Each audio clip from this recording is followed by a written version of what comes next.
What's the matter with Texas? Rolling blackouts, power outages, scarce food and water, and people literally freezing to death in their cars and homes as a result of heavy snow and Arctic like temperatures. Needless to say, the fourth largest state in the nation is in a climate crisis. And sadly, Black, brown, and vulnerable populations, including domestic violence victims, are shouldering a disproportionate share of the catastrophe. Can what happened to millions of residents in Texas happen to you? Experts and victims weigh in, all coming up next. Live from Los Angeles, this is the Special Report.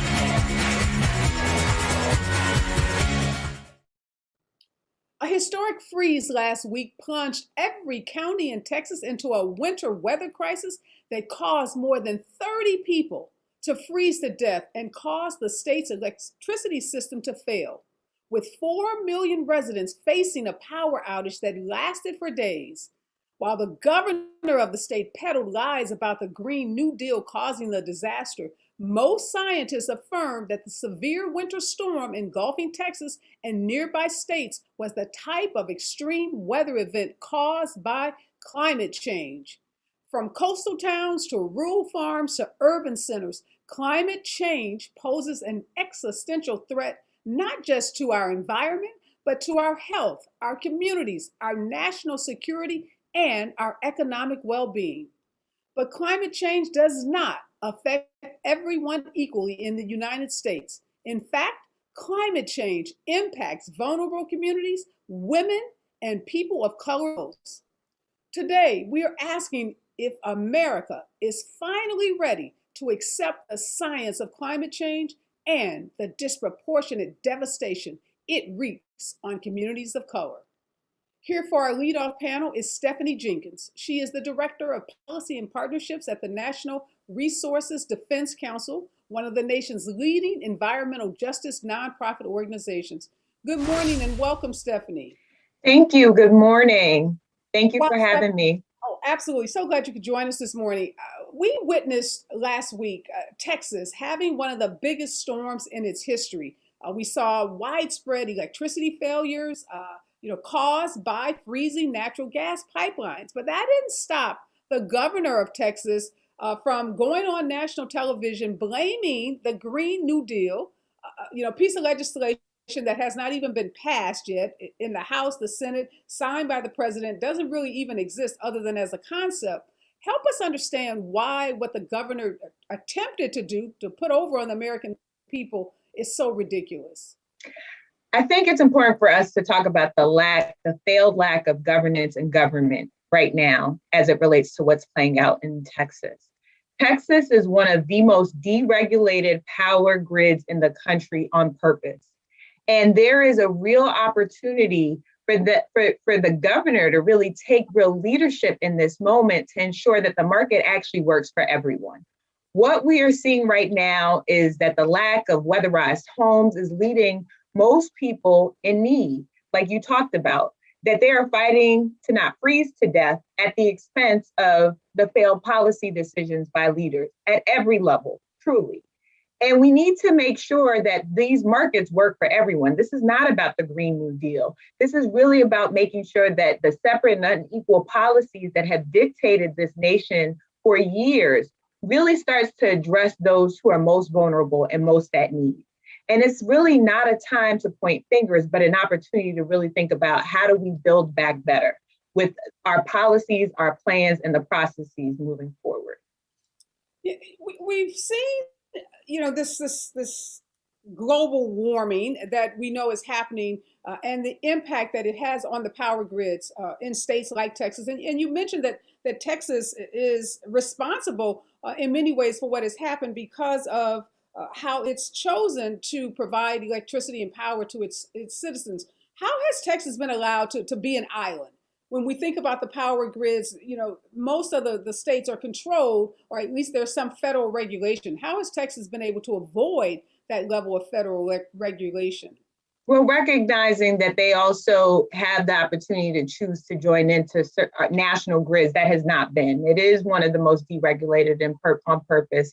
And I do think that there's an opportunity to really make sure that the market rewards energy efficiency efforts. Why we're seeing this play itself out is because leadership at the top is saying that that is not the priority. And I think there's an opportunity for the federal government to step in, but I also think that it's an opportunity for consumers to really demand for something different. And why do we see, Stephanie, these kinds of natural disasters, these catastrophes, have such a disproportionate impact on communities of color? More so because of the policies in which many of these discussions are based off of, right? That when we were building out the infrastructure in our nation, much of it was built out at a time where it was separate and unequal policies that we saw playing themselves out in terms of who had access to land and where people could build on. We also know that many of the utility companies and where we see many of the industries actually being able to set where they're able to be is placed in Black and brown communities. So we feel the vulnerabilities multiple times over, in part because of the location in which we live, where we may be relegated to, where many of these power plants are located, and who has access and power and privilege to be able to have certain resources afforded to them. And even when we speak up, it's often not counted, it's often not heard. And this is a challenge that we've seen for decades here in America. Well, we know that Biden, Stephanie, has made addressing not just climate change, but the systemic racism that goes hand in hand with climate change a primary priority for his administration. That's right. Tell us from your perspective what it is that Biden is going to do to try to address some of the disparities that we have seen play out over the last week in Texas. I would say that this is a unique time in our history, in part because of what we are seeing play itself out and what we've seen over the last year, really, both the intersection of the need for racial justice and a greater need to address the climate challenge. And what President Biden has put forward is a whole of government approach to address both of those issues. And it is really an opportunity to talk about the cumulative impacts of how we can do things differently. How do we measure what's happening, but also how do we ensure that our programs, the policies that we're putting forward really lead with addressing and creating more opportunities to place those who are most at need at the forefront of the conversation and really tackling the issues as a holistic solution. And I think in the past, we've taken these one-off approaches that really don't get to the heart of what community needs in this moment. Have you seen, I know that Joe Biden, Kamala Harris have made this a priority for their administration, but have you seen anything come forth from any of the elected officials in the state of Texas that address the interconnection between climate change and the disproportionate impact on communities of color? I know I've seen the Congressman Colin Allred being very vocal. I've seen the mayor of Houston and some of the other African-American elected officials, but have you seen the governor, for example, or any of the two senators, the U.S. senators, talking about this issue? What I would say is I think that this is the moment for them to really step up. Now more than ever, we've seen that we cannot act as an island, as you stated, in terms of state leadership, that both at the local level, state level, and the federal government level, that there's an opportunity to really think about a new way in which we invest. And I think it's also an opportunity for Congress to make more bolder investments in our infrastructure, because what we saw is a failure, not just on the leadership, right, but also on our infrastructure. And because they failed to put resiliency to account for the fact that the climate is changing, that these extreme weather conditions are happening, and considering that when they're building out the roads, the physical pipelines, as part of it, there was much of a discussion of whether this was about, wind turbines failing. That's 10% of the energy source. 90% of Texas is fossil fuel, oil and gas that is burning destructively in the air, but also one of the main causes for how we're seeing Black and brown people dying. You understand? So the reality of this is there's a real opportunity, and Mother Nature is showing us that we have to step up. And it's an opportunity for elected officials, but also business leaders to really think about their practices and how they're really thinking about both resiliency and adaptation in this moment. I'm so glad you're debunking the myth, the lie that the governor has put forth about this somehow being about windmills and really putting it squarely where it belongs, which is on fossil fuel. And we know that Texas has been a big proponent of continuing to utilize fossil fuel, and we know that it's harmful to the environment and particularly harmful to communities of color. I'm really encouraged, Stephanie, to see you as an African American woman leading on this issue of climate change, because that hasn't always been the case, has it? Where we've seen environmental justice activists that look like you and me. Is something changing in the climate, the climate community where more Black voices are coming forth? I would say that there have been leaders like Dr. Bullock who for years have been talking about environmental racism and its implications. But what I will say is that this current generation also recognizes the intersectionality, that we are most burdened by the impacts of climate change, that the extreme weather conditions are costing us more, both in our lives and our dollars, that the energy burden that it costs to heat and cool our homes are placed specifically on us.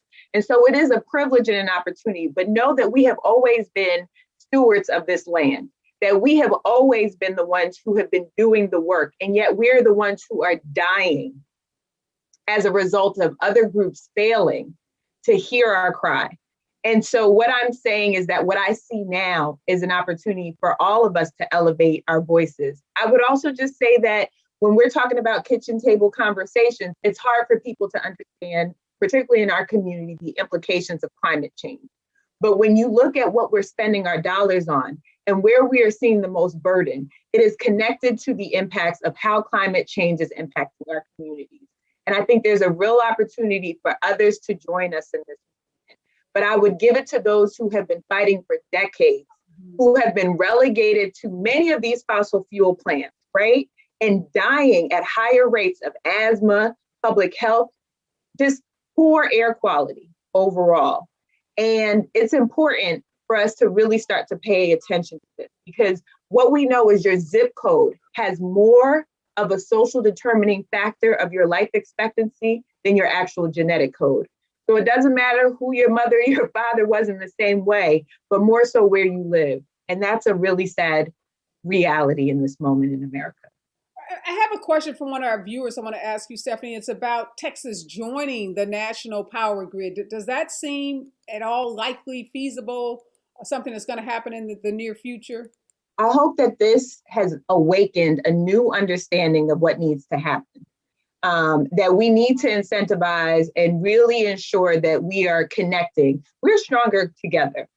And this has shown that.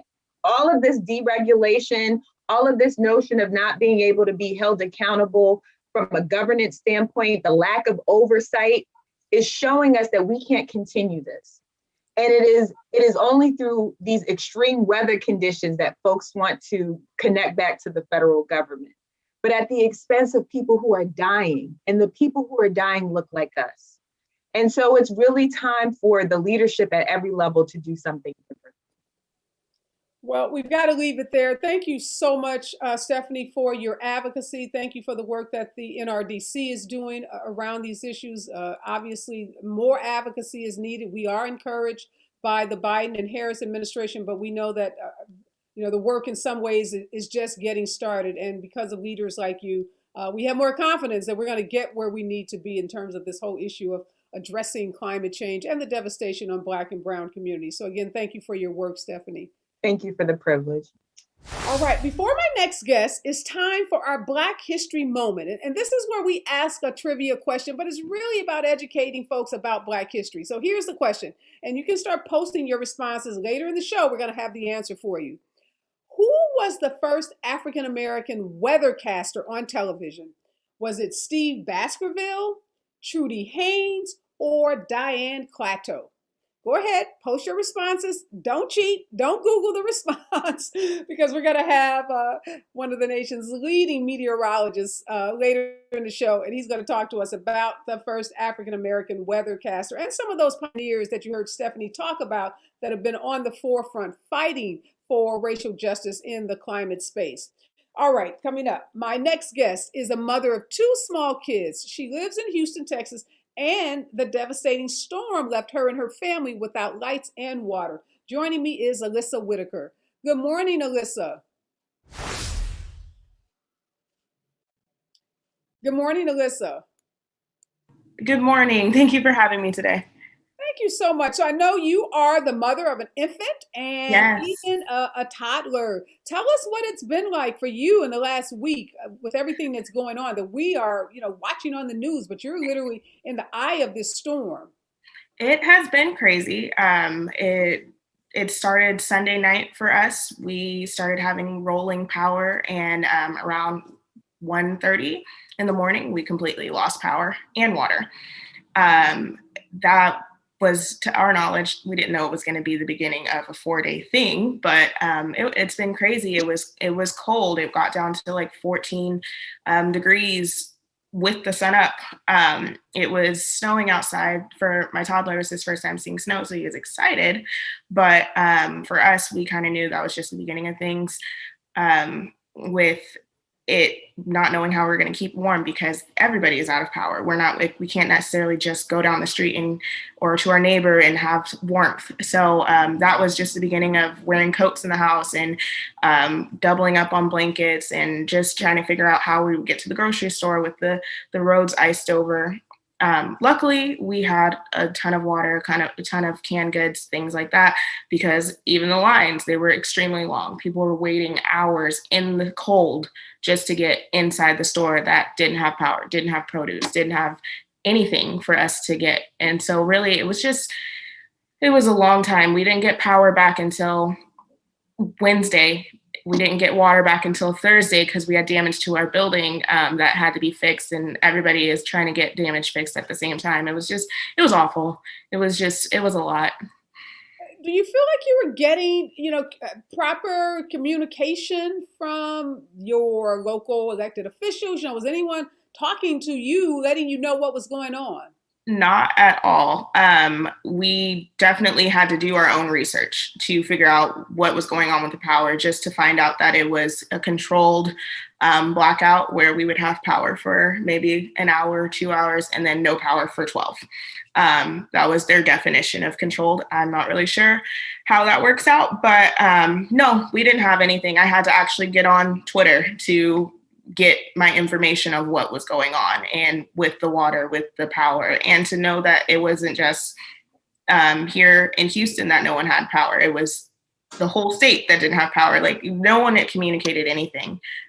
We saw these images of literally people looked like they were warming up snow on pots. People were taking literally their furniture and burning their furniture as a way to keep warm. Did you ever have to resort to, taking snow or heating your water on the stove?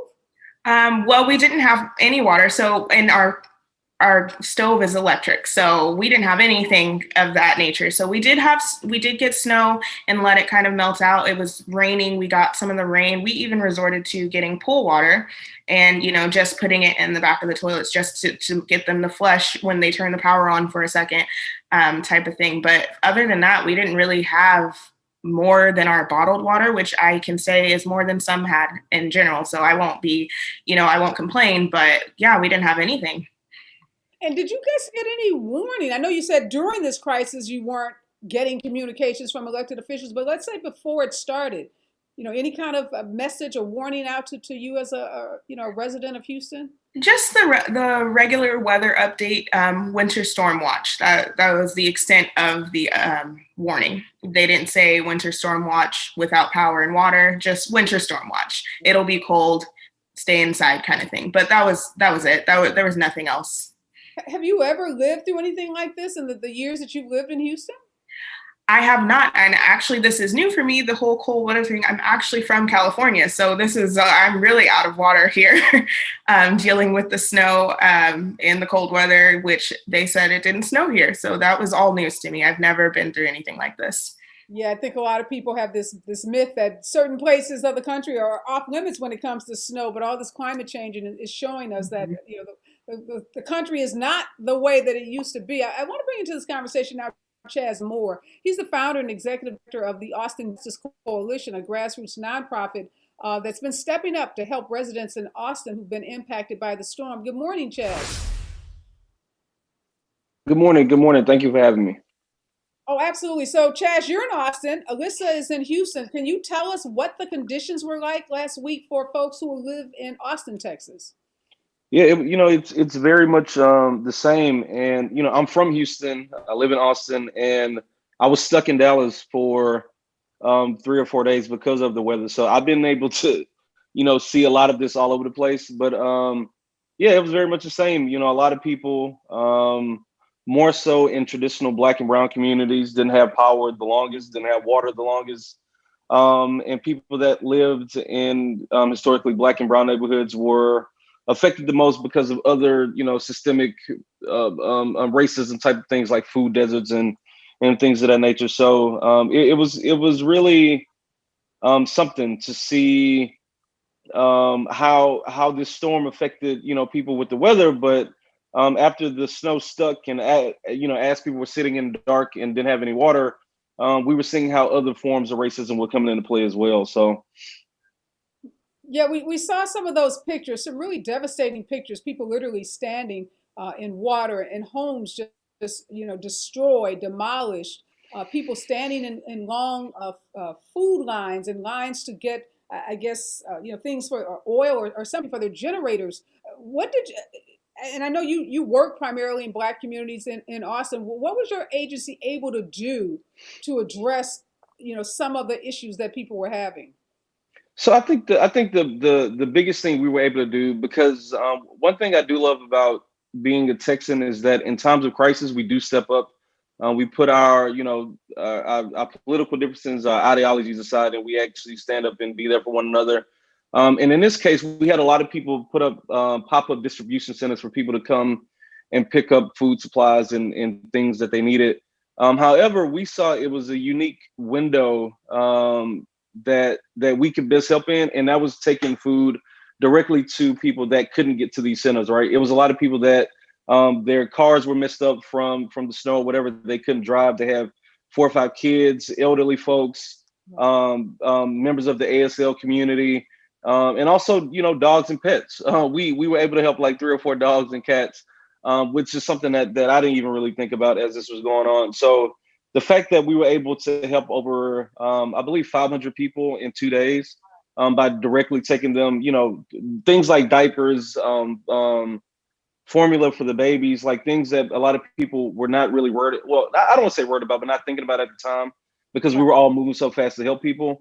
I think was the most impactful thing we could do at the time. So, and I'm really thankful that we were able to help people that that just couldn't get out. It's still people today in Austin that don't have water. People calling me right before I got on here with you, asking for baby water. I didn't even know baby water was a thing.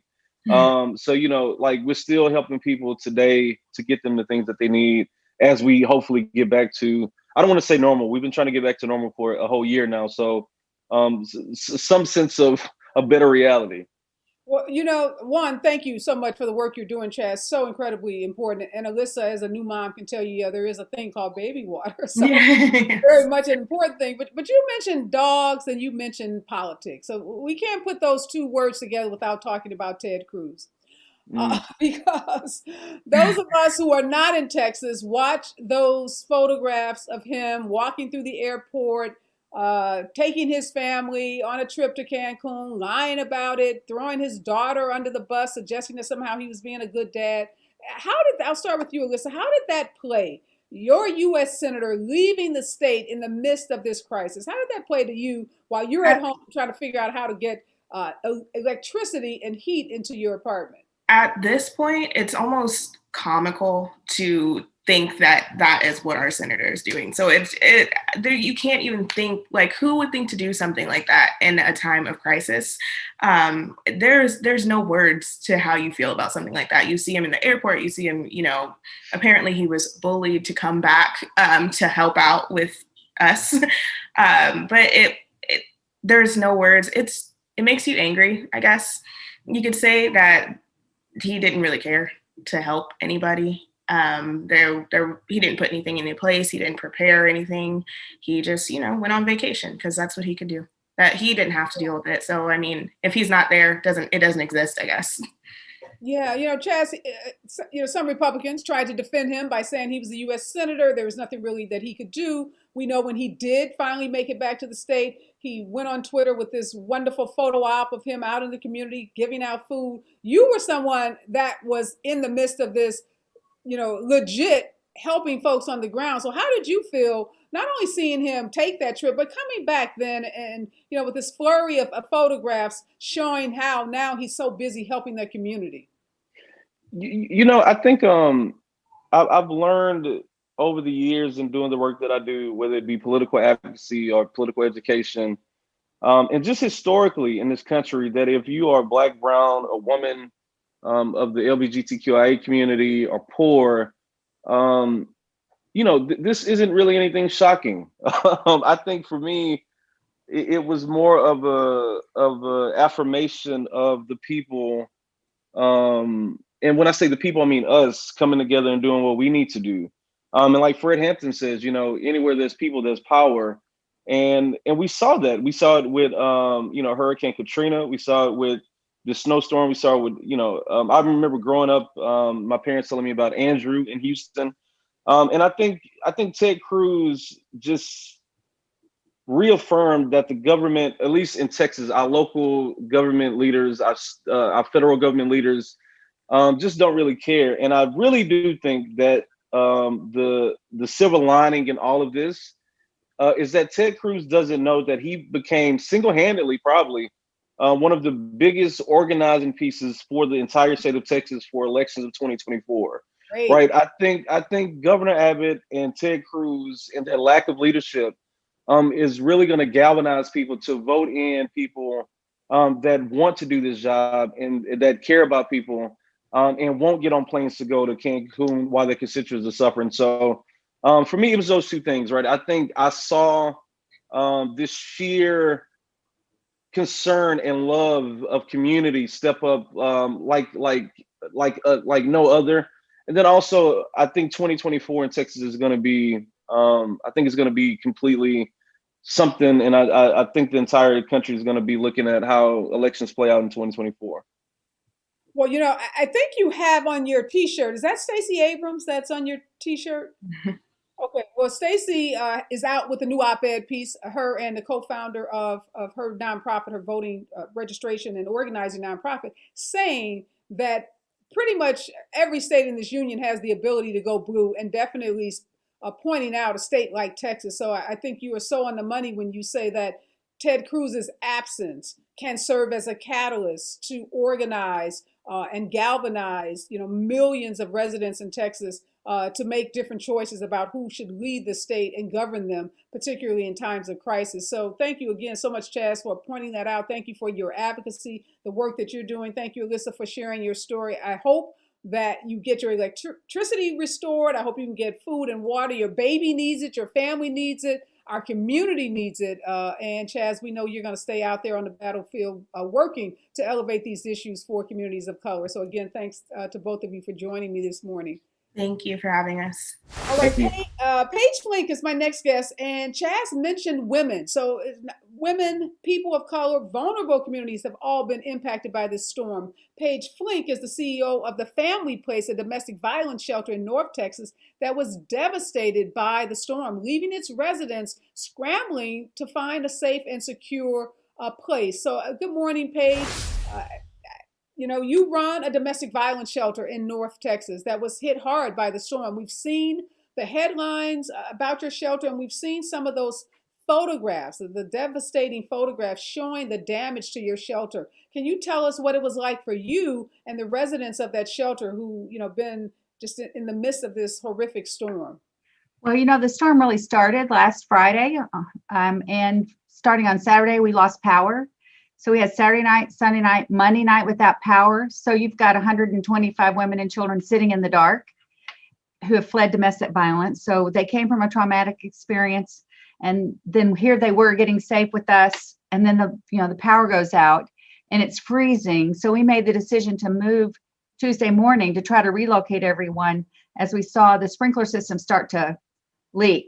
And we knew, because it had happened to us in 2011, that it was freezing and possibly about to burst. So we made that decision, and then the entire ceilings in our shelter bedrooms in our apartments started caving in because the water to the shower and the sinks had frozen and the pipes were bursting. So families were fleeing, had to grab all their things and flee. We got them on city buses and moved to a church. It was overwhelming, logistically and emotionally, especially for the women and children who had been suffering already in the dark, and then to have to go trust us to take them somewhere that would be safe for them. Yeah, and you mentioned 2011, Paige. So this is not your first rodeo. This is not Texas' first rodeo. Was there nothing learned from what happened to Texas in 2011? Does it appear that your government learned nothing from 2011? Well, what I can say, yeah, I don't know that we learned enough in 2011. Our insurance company let us replace the pipes, but we didn't do the insulation. So we were under-resourced because of being a domestic violence organization, but also because they didn't think it was that big a deal to say, okay, we're going to put more insulation and we're going to figure out a way to generate heat when your pipes are, when the power's out. So now we're going to build back that way, and hopefully Texas will learn its lesson and build back the same way to winterize everything that it should. And you mentioned just how vulnerable the women in a shelter are, and that they had to trust you to move them out of that shelter to get them to some place that's safe and secure. I don't think people think about domestic violence shelters when we think of these natural disasters, these catastrophes, and what's at stake for women. And many of these women, most of them are women of color. We know women of color are disproportionately impacted by domestic violence. So can you just give us a greater sense of the fear that these women have, and what they live under constantly, and how something like this even exacerbates the fear they already have? Well, many of these women had lived with their abuser through the pandemic. So they had already quarantined with someone who was hurting them. And then we think we're kind of rounding the corner, and then they have to flee to us in the middle of a snowstorm. Some of them had come previously and had been with us for a few weeks, but still, unless you have lived in this kind of environment, you really can't even imagine it, because every day is you're tense and you're nervous and you're walking on eggshells, and you don't know what's going to set this person off next. And so to get to a safe place takes so much courage. These women don't know who we are. They don't know where they're going. They've never been to a shelter in many cases. So they have to just hope and pray that someone on the other side of that taxi ride or Uber ride is going to be able to help them. And that is a huge responsibility for a domestic violence organization, but also the courage of the women who leave. They're so resilient. And so they're emotionally drained, but we can get them to a place where they can survive and thrive. And that's our goal. But I do want to recognize that absolutely women of color are overrepresented as victims of domestic violence. They're overrepresented in Dallas as murder victims and homicide victims. And so we take that really seriously and want to make sure that every opportunity we can to give them chances to succeed, because they can be successful, happens. I know during the crisis, Paige, you sent out a pretty urgent tweet, and you tagged the mayor, your Dallas Congress member, your senator, your governor, this ERCOT board that's responsible for electricity in the state. Did you get a response? I read your tweet, and it seemed like somebody needed to answer it. Did you get a response from it? I did, actually. Our mayor, Eric Johnson, who is our newest mayor, got right on it. We couldn't turn the water off. For 4 hours, the water was pouring out of all these pipes, and he got someone through his staff to turn off the water. And then immediately a pastor of Wilshire Baptist Church saw that we needed a place to stay, and he called me and said, I'll help. And then the mayor also sent buses. So we got those opportunities really because people responded. And then Congressman Allred, you mentioned earlier, came, he and I yesterday toured the damage to see what he could do to help us to make sure that the Dallas area and FEMA is doing what they can. And he had a call from President Biden to say what's happening with the domestic violence shelters in Texas and can we help there? So I was screaming and crying through the tweet, and I think people recognize that, just like, oh my God, we've got to help these people. Right. Well, Congressman Colin Allred has just been He's amazing. I've awesome. watched him give interview after Yeah. interview, call out the nonsense, be direct about what's going on, state what needs to happen in terms of helping vulnerable populations in the Dallas community.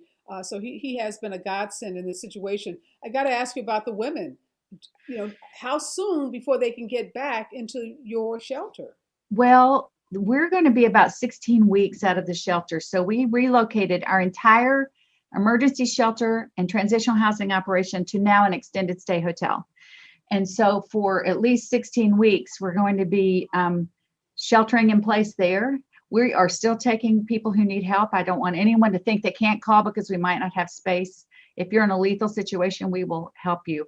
But it's hard because the school that our kids have been going to is not close to where we're staying. So we are having to transport the moms and kids by family in an Uber to the school. And so that's an expense that's not funded, 4 times a day back and forth to school. And we're just cobbling together we have a robust program at the family place, and we're just cobbling it together temporarily. We will get back and build back better. Absolutely. And we will not freeze. Those pipes will not freeze again. Well, how can people, Paige, that want to help? They want to help Yeah. your organization. They want to help those women. They want to help those kids. Where can they go to make a donation? Thank you for asking that. Familyplace.org is our donate, where we're taking donations. And right now, we really just need financial donations because we have no idea what the next 16 weeks are going to be like and what insurance will pay for and what they won't pay for.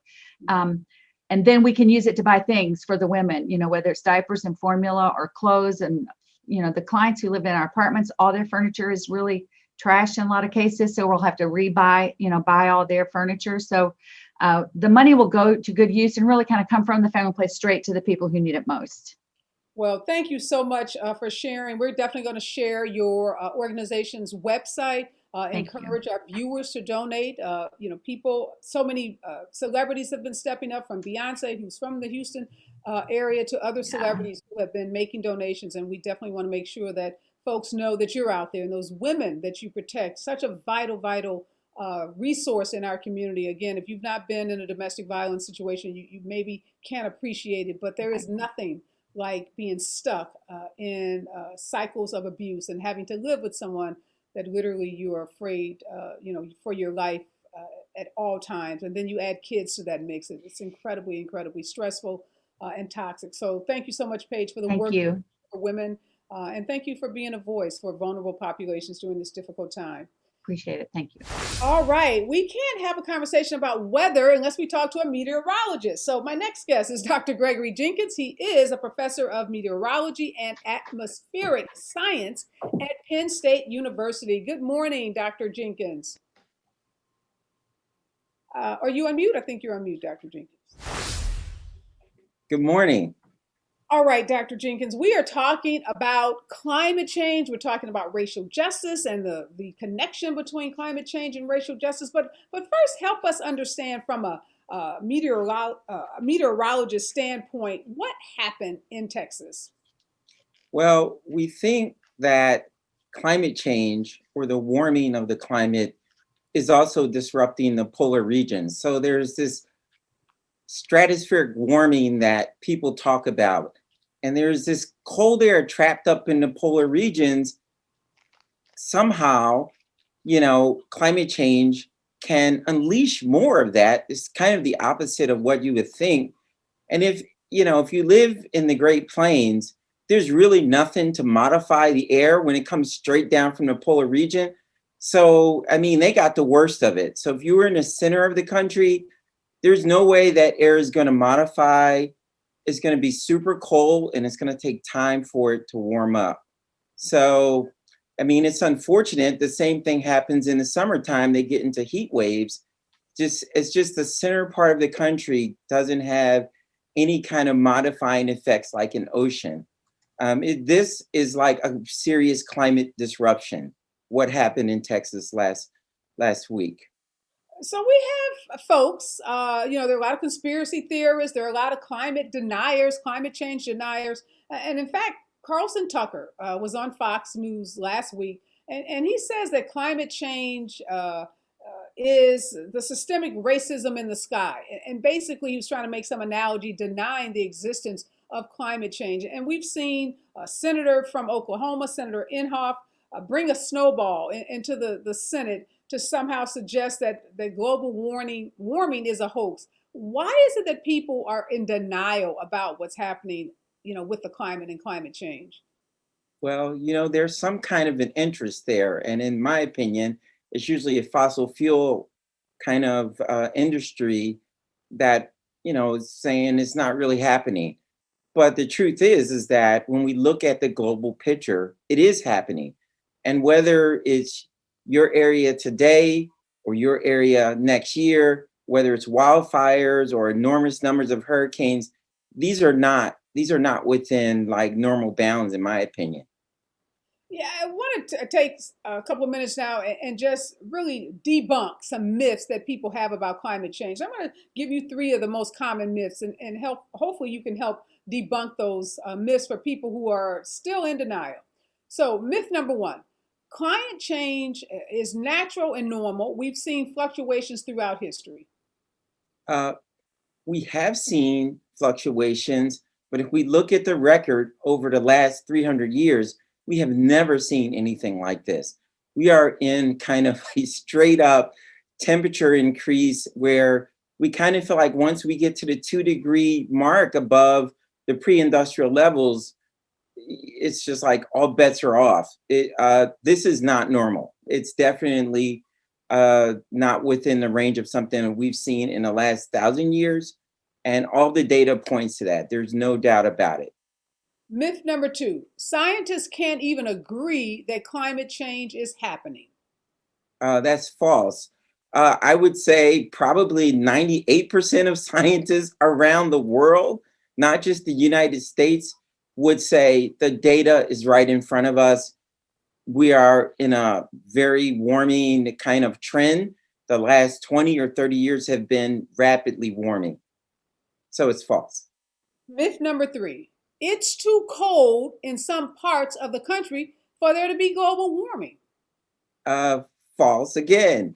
Weather happens on short time scales, but I guarantee you, if you go look at those records, that you will see that there's an overwhelming warming trend in most places around the country and around the world. That's pretty undeniable. Well, great, Professor Jenkins. Now that you helped us understand the difference between climate and weather and to debunk some of those myths, we've got to talk about racial justice.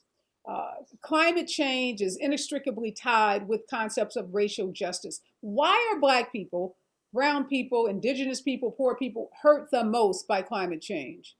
Well, a lot of it is, as the earlier speaker said, it goes back over time. These inequities have been building up, whether it's a lack of resources, redlining, all these things have just been building up over time. And so it's almost like a big snowball effect. All you need is a crisis to happen in terms of a natural disaster, and you see it spill out, just like the pandemic, whether it's Hurricane Harvey, wildfires, you name it, it all comes right to the surface. So it has to be dealt with. And there is a very strong racial component to it. Yeah, you actually teach a class called Climate Change, Climate Justice. And you trace, you go back to slavery.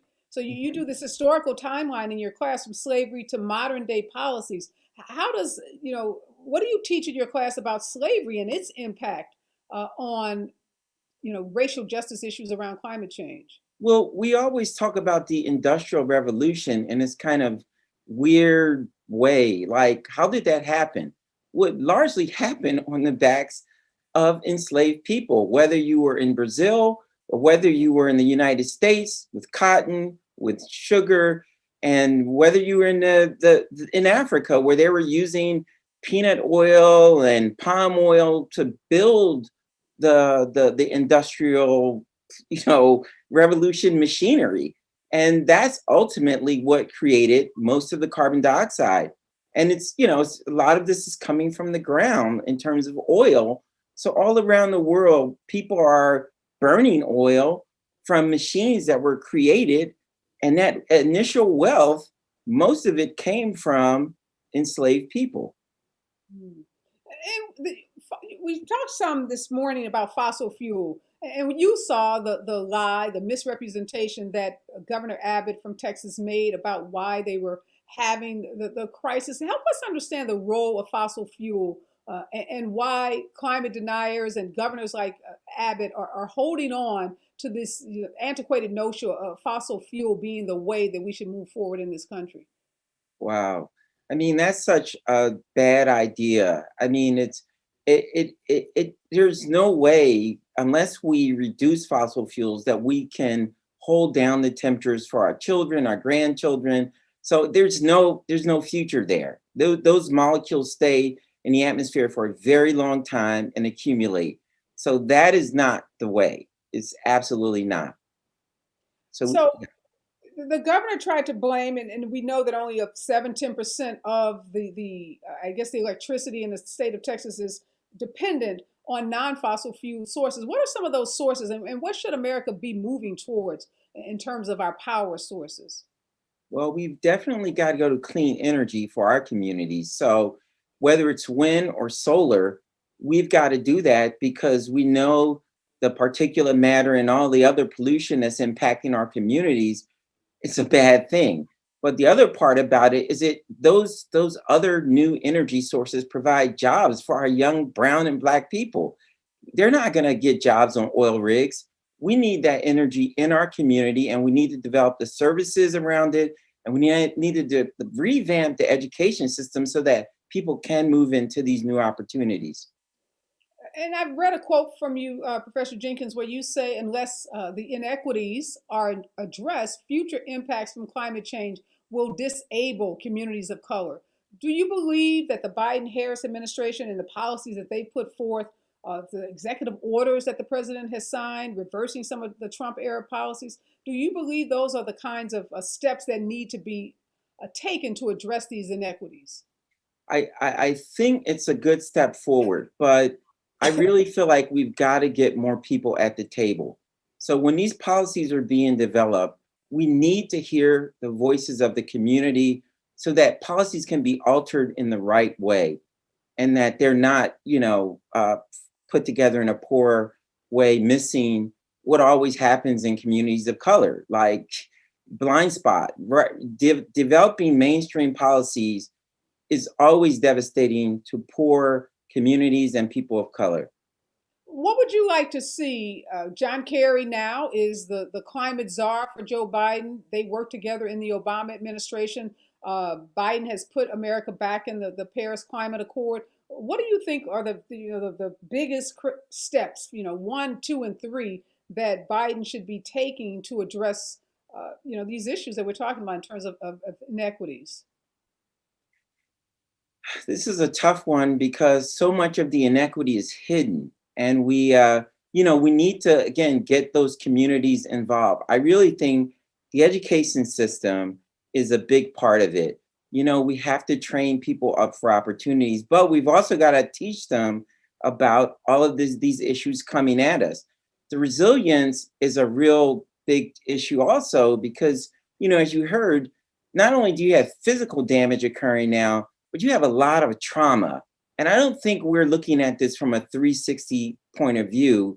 So we really have to think about this. So I don't even say climate change anymore. I just say climate justice. And climate justice is, that intersection between environmental justice, social justice, and climate change. So those pressures have got to come down, and they have to put people at the table who can help really build this thing out. We have to do it now. So for you, it's all about the people at the table. So that's all about, yeah. The people at the table. So when you look at the Biden administration, you look at John Kerry's position, you look at some of the other folks that he's installed to address these issues. Do you think the right people are at the table? Yeah. I mean, when I think about the EPA, for example, that's a massive shift. And so there are the right people. I just feel like policy and kind of the larger community sometimes miss. And that's really it. The voices from the communities have to continue to be known. And that's really important. I think we've got the right folks in terms of trying to address this climate crisis. But But what about climate justice? Do we have the right people climate, working on climate no, justice? yeah, no, we don't have enough people to deal with the climate justice piece, and that cannot be a separate compartment. It has to be a kind of a three-pronged, approach. You're fighting three. If you're worried about if the police are going to stop you and maybe take your life, you're not worried about climate change. So we have to have a comprehensive view that looks at equity across the board. And justice, in my opinion, is the baseline, the foundation, the basement to build all your policies from. Well, talking about justice, and when I think of justice, I think about those that paved the way, because they are such an important part, not only of our history, but the journey that we are all on in terms of trying to find justice in so many of these systems. So now it's time for our Black History Moment question. And I ask at the top of the show, who was the first African-American weathercaster, gender-neutral caster on television? And the choices were Steve Baskerville, Trudy Haynes, or Diane Klato. So you are obviously well-versed in everything weather, and particularly Black history. So tell us, Professor Jenkins, who is the first Black weathercaster on television? Diane Klato. Okay, Diane Klato. Yes, she hails from St. Louis, which is my hometown. So super proud of her. And Diane was not only the first weathercaster in the country, she was also among the first Black students at the University of Missouri and the first Black model for a St. Louis department store. So Diane was breaking down lots and lots of barriers. But we should talk about Steve Baskerville. Help us understand, who Steve was. Okay, I know of Steve, but I probably know less about Steve than I should. Oh, that's okay. Well, Steve, according to our research, was also one of the first weathercaster, but he also had a network contract on CBS. I know Okay. During the pre-production of the show, you were telling us about some of the other African Americans who have paved the way. Tell us who some of those others are that have been really influential in the environmental justice space. So some were mentioned, like Robert Bullard. He's the father of environmental justice. Dr. Wright, she's called the mother of environmental justice. For me, it's been people like Dr. Charles Anderson, who's the first Black atmospheric scientist to get a PhD, and Dr. Warren Washington. They set a path for all of us, and we're just, we're riding their shoulders as we look at, the discipline, but also these larger grand challenges. Wow, got to leave it there. But thank you so much, Professor Jenkins, for enlightening us about some of those heroes that have been working in the environmental justice. And you're right, Stephanie made that clear earlier in the show. I was making the point that I feel like more people, younger people, more African Americans, like you said, we've been focused on police violence in our community for years, but I feel like I'm starting to see more voices come forward on these issues of climate justice and environmental justice. So I'm really encouraged by that. And along the way, we're learning about the pioneers, those that paved the way for these conversations to take place and these policy changes to happen. So really appreciate you spending some time with us this morning, enlightening us on what's happening in Texas and the reality that this could happen to any of us, no matter where we live. I think that's the important point of this discussion, is this isn't just a Texas issue. This is an American issue, and we all need to be concerned about what's happening to the earth, and the earth that we're going to leave to future generations. So again, thank you so much, Professor Jenkins. You're welcome. Thank you. Wow, interesting. I love these conversations because I always learn something new. And I'm excited because we had such amazing guests, not just experts, but real people who've been impacted by what's happening in Texas. And as I just said, I think, repeat enough that these are not isolated issues. You may live in a state where your senator doesn't take off to an island in the midst of a crisis, but chances are you are in a state where your infrastructure is poor, where it's old, it's crumbly, it's failing. We did a whole show on the Flint water crisis, and experts told us that all of us are susceptible to being in situations where we don't have clean water. because of the failing infrastructure. Hopefully, Joe Biden, Kamala Harris will make addressing our infrastructure and these issues of climate justice, as Professor Jenkins just said, top priorities. Just some words to live by before I get out. Pope Francis, yes, the Pope, he gets it. He gets it because he said in such eloquent ways that climate change is a global issue that impacts all of humanity. And what we know about the United States is we have the resources to address this problem. This does not have to be the issue that it is, but we also know we have the wealth in this country to ignore the impact of climate change on communities of color. So the question today is whether, no pun intended, this country is going to finally accept the science of climate change and the reality of its impact on communities of color. Only time will tell. I'm out, y'all. Be safe out there. Don't forget to wear your mask. Don't forget we are all in this together.